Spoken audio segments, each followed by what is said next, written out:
चुनाव आयोग के कामकाज के तरीके से लोकतंत्र को खतरा, विपक्षी दल इस विषय पर एकजुट, कांग्रेस का बड़ा बयान। जी हां दोस्तों, हम आपको बता दें कि कांग्रेस में मतदाता सूचियों में कथित गड़बड़ी और चुनाव आयुक्तों की नियुक्ति की वर्तमान प्रक्रिया को लेकर बुधवार को आरोप लगाया गया कि निर्वाचन आयोग के कामकाज के तरीके से देश के लोकतंत्र के लिए गंभीर खतरा है।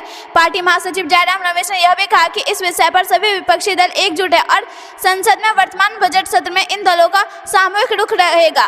कांग्रेस महासचिव और प्रदेश प्रभारियों की बुधवार को बैठक में विभिन्न विषय के साथ इस मामले पर विस्तृत चर्चा हुई। रमेश ने बैठक के बाद संवाददाताओं से कहा कि हमने वर्तमान राजनीतिक मुद्दों पर चर्चा की। हमने चर्चा की कि किस तरह से चुनाव आयोग को कथित व्यवस्थित रूप से कमजोर किया जाएगा, उसकी शक्तियां छीन ली जाएगी और इस तरह से चुनाव आयोग ने राजनीतिक दलों के साथ मतदाता सूची की पूरी जानकारी साझा करने से इनकार कर दिया। उन्होंने दावा किया कि इस बात के स्पष्ट सबूत है कि एक के बाद एक विभिन्न राज्यों में लाखों करोड़ों मतदाता फर्जी तरीके से बना दिए गए, वास्तविक नाम हटा दिए गए। रमेश ने कहा कि हरियाणा में सच था, यह महाराष्ट्र में निश्चित रूप से सच था, यह दिल्ली में भी सच है।